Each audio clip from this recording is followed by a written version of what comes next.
Hey guys, how y'all doing? My name is Jack and I'm with House Masters LLC.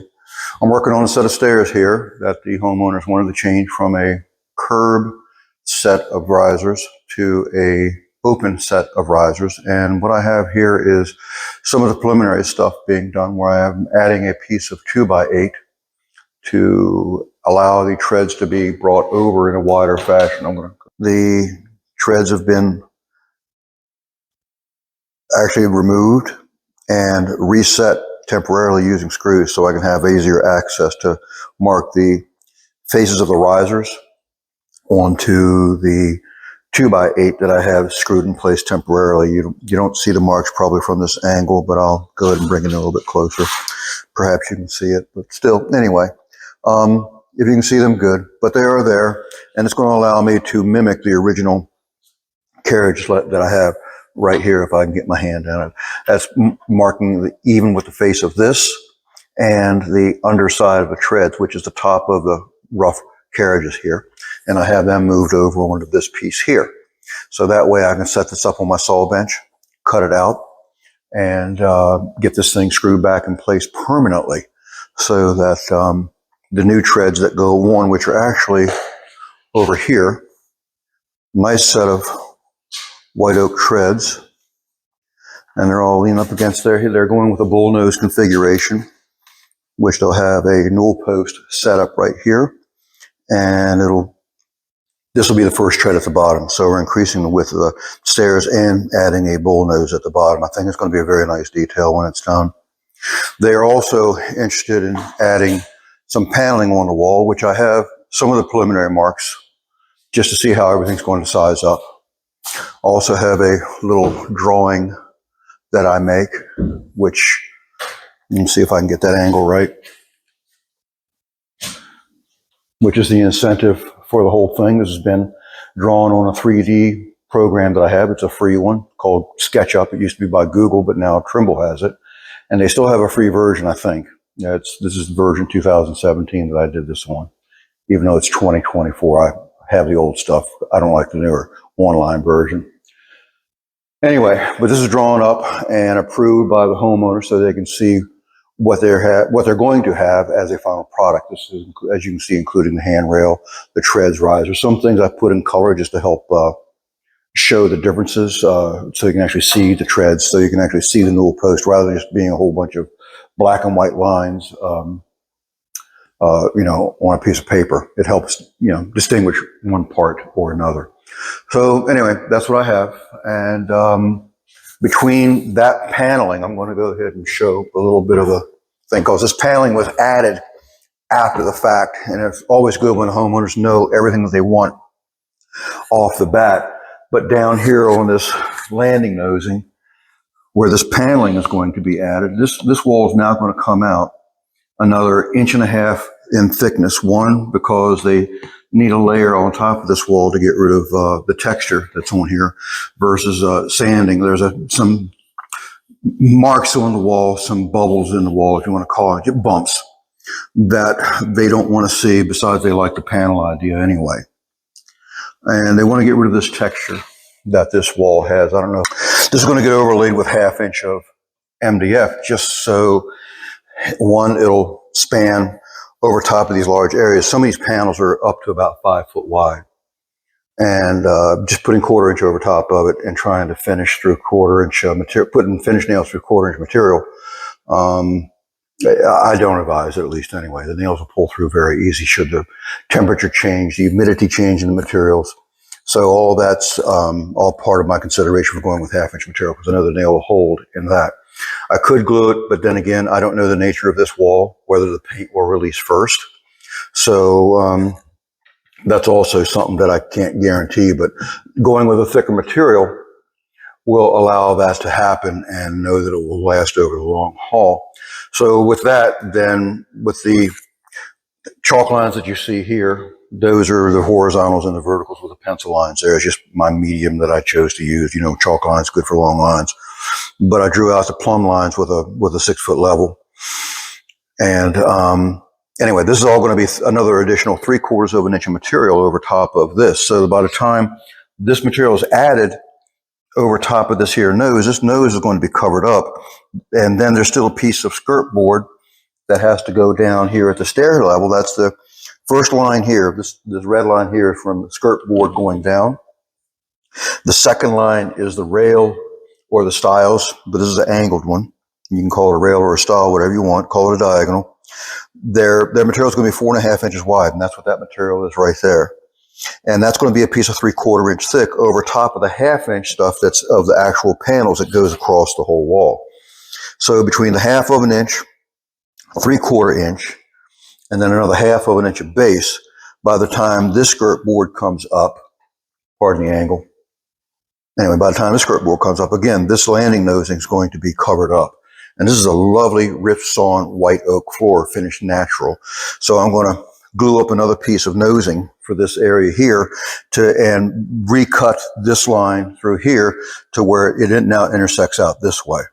And that will help pull this edge out beyond like the way this is now. This is the way it should be finished on a finished wall. But now the finished wall is out another 1.5 inches plus deeper, so I have to make accommodations in this to change that. Anyway, that's it for now.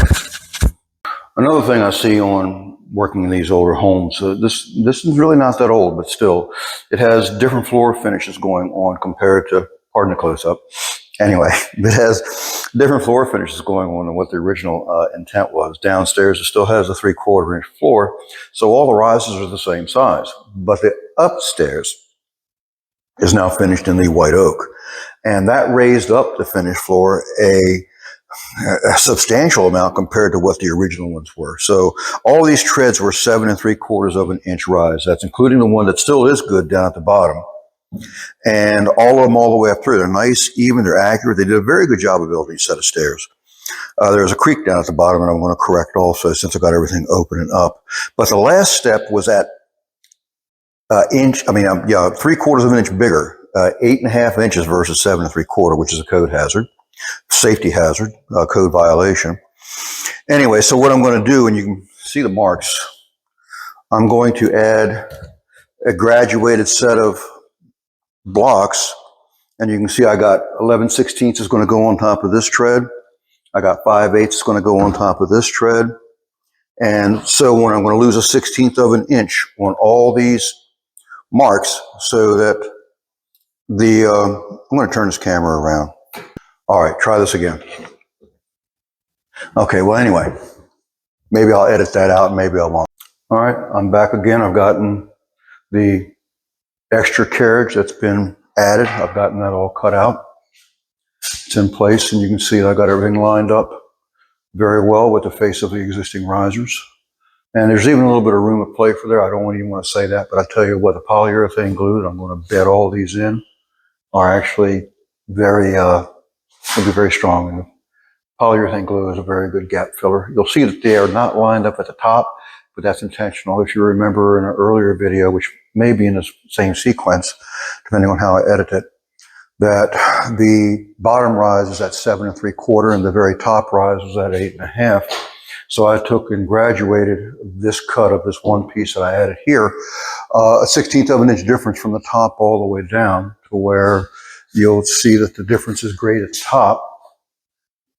The midways down, you'll see it's got a little bit of a misalignment, but when I add the shims on the underneath of the new treads, when it comes up, then everything will be at the same even level right there, so that when the new treads go and want to come all the way out to the edge, that'll finish this off.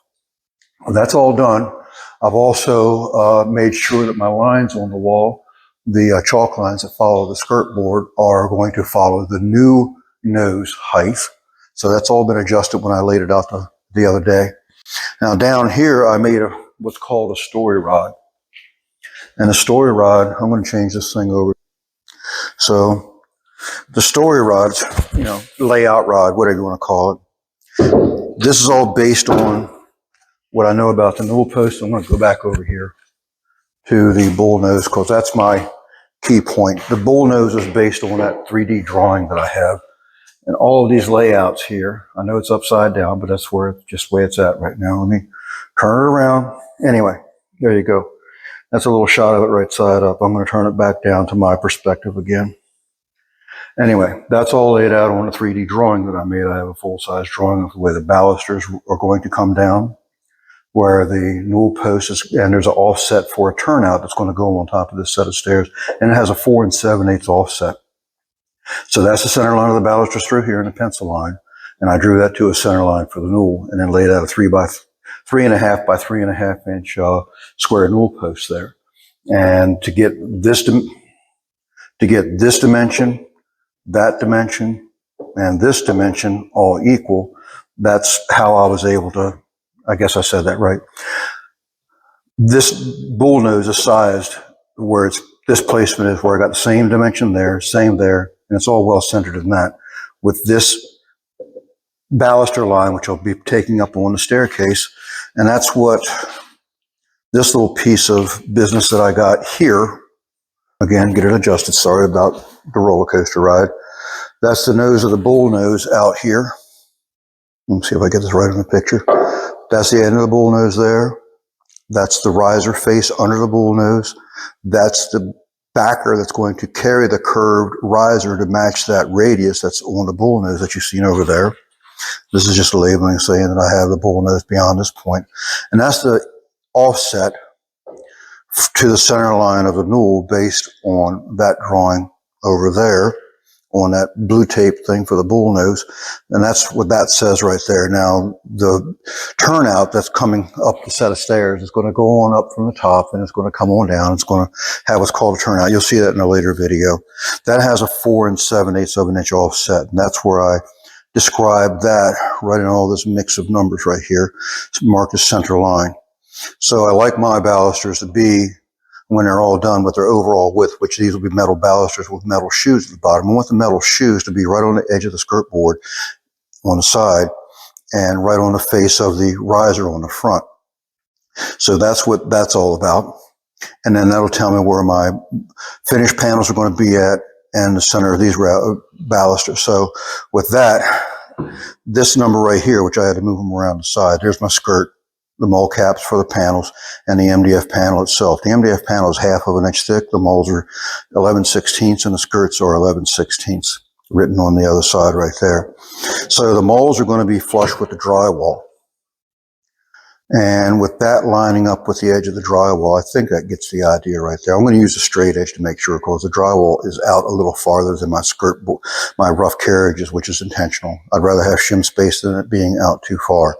And then with that, I took a measure off to the other side, and it jives with what I have over there on my bullnose, leaning up against the wall. So that's where I'm at now. Besides, I'm ready to now take this, which also has the layout of the newel post on it, and I'm going to cut this out eventually once I confirm everything. That's what I'm in the process of doing now. And once this is cut out, then that newel post will drop right down through the cutout in the top of the bullnose tread and right into this, where I'll socket this all in with some glue and keep enough screws in it, probably hidden on the back side if it even needs it. All it needs to be done is just really left alone for a day or two, so that the let me turn this thing around again. That way, the bullnose, shucks, not the bullnose, but anyway, the newel post can just set up in the glue, and the PL glue that I'll be using is a polyurethane base. It's a long open time, which I like. It doesn't start skinning over right away. Gives me time to adjust stuff.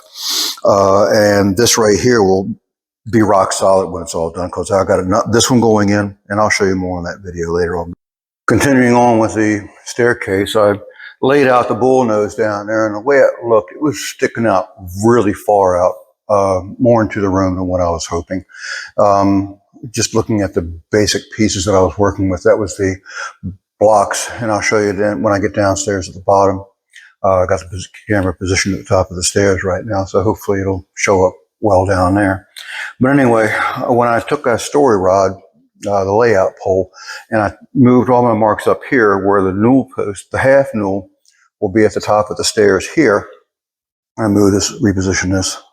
Hope it'll get the idea across. Anyway, the newel post was like way over here with so much space beyond the wall, and it's going to complicate this corner down here. And I could put a pendant drop on it and such, but with that going on down at the bottom end of the stairs, with that bullnose section down there, and I drew it back.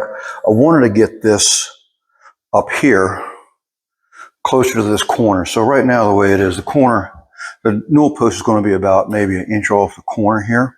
That'll minimize this little block, this little screw up that the floor guy did. I had this thing all marked out and told him where I needed him to run it. That's what that mark's about. I had blue tape showing this with big black magic marker saying this is where I need it to go to. But anyway, that's besides the point now. So anyway, I moved everything in, and I'm not really crazy about how the detail is going to work out. I was going to put the balusters down over, not at the edge of the risers like I like them to be, or at the edge of the skirt boards. I'm going to bring them in a few inches, and I'm not crazy about it. But if this was a, a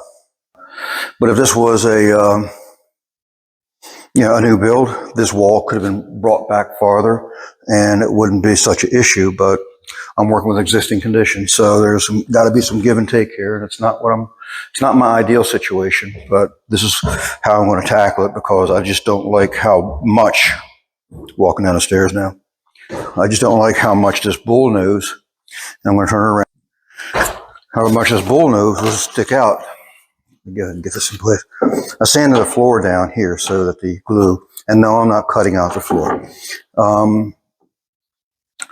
That way, when that goes in, you can see how much it's sticking out now, and that's reducing it by about 2 inches to get that up at the top of the stairs. So by the time the bullnose comes on, it's still going to be out here, and it's not as bad. They'll have 40 inches of space between the center line of the handrail out here and to the wall over there. So it's really, it'll be about 38.5 because I'm adding that material on that wall for the paneling. So anyway, that's what we got here, and I'm going to carry on with this. All right, I got the one basic block, the one backer for the curved riser in place. I got a straight edge gauging off the face of the existing risers, make sure it's a straight line. Sanded down the floor so that the polyurethane glue would bond the way it needs to. Also got my hole pre-punched at 3.5 inches square for the 3.5 inch square newel post. And I haven't mentioned this yet, but the owners want a plinth ran around the bottom of the newel post. So I'm not a big fan of doing that. I like the way it would be clean, but that's my opinion. They want a plinth around the base, so I can take and cut a 3.5 inch square hole in even the finished tread and have the plinth still cover up the gap that's going to be around there, which will allow me a little bit of room for shimming and stuff. Typically, I cut a 3.25 inch hole, square hole in the floor. That way I can put a shoulder on the newel, but that's another story, and I'll show you that later on. But anyway, what I'm going to do now is add the other piece, take that dimension there and measure that from here to there, and then from here to the underside of this tread. This is not getting any extra blocks added or anything, so this is a good number. And I'm going to take some material that's good and stable, some quarter sawn material, and block this up so that this picks up that height. And when that's all done, those two holes will be dead on top of each other. That'll provide me my initial pocket for the newel post to set in. And the tread will also have the same thing too. While I had the paneling off of the wall, which won't happen really until tomorrow, I took the time to take the skirt board, the one that you see nested over top of the rough carriage. I took the time to actually cut that around the carriages for the other side. This is just a little test on this side that I'm using, because I'm also going to use this as a basis to do the skirt board on the side that you see this placed right now. Again, it's all within reason. The treads are 1.5 inches thick. I did it with a skill saw. It doesn't need to be all real pretty. We can be all anal and crap like that, but it's all getting covered up on the edges. It's well within the reason of all the margins that needs to be, to where everything's covered up the way it needs to be. So I'm perfectly happy with that. Hopefully nobody finds any complaint about it, but everything's down there on the floor as it should be, where it's going to, and again, this is going to be not there where it's at. It's going to be over there on the far side. And I have it extra long so I can make a miter around the corner of the wall. And I'd love to put it there, but I'm afraid it just wouldn't serve any real good purpose right now. But anyway, I'm going to go ahead, and the other skirt board is going to stop down at this point. You can see the upper line. This is the bottom of the skirt board. That's the rail from the diagonal rail. That's going to be part of the paneling in this area here. The blue line is the height of the skirt board, not skirt board, baseboard is going, and they're going with 8-inch, 7¼ inch tall baseboard here, which is going to mess with that out a little bit. I don't know why they went with that tall, but that's just my opinion. Anyway, I might cheat that down a little bit because this does not tie into anything else. And I can get below that by about 1/4 inch. And I don't think that anybody would pick up the height of that base versus the height of the other. And that blue line is the height of the base plus the 4½ inch rail. That's the part that's going to get into the box, is the rails of this. Again, here's the bottom section on the drawing that I made. I drew it as a 4½ inch tall base on the 3D program. It just obviously is going to go up another 3 inches higher, and it gets into that receptacle because of that. So that's what I got for that. I'm going to go ahead and set the camera down and put this on pause and get this out of the way and actually overlay it on top of the piece that I have for the actual base itself. There's my pile of graduated shims that's going to go on the tops of the carriages to get the difference of the 3/4 inch to go away. And they're all from 11/16 thick over here all the way down to a 1/16 inch thick over there on the far side. There's some spares over there on the far end over there, but there's the 1/16, 1/8, 3/16, and so forth. Anyway, that's what that plan's about.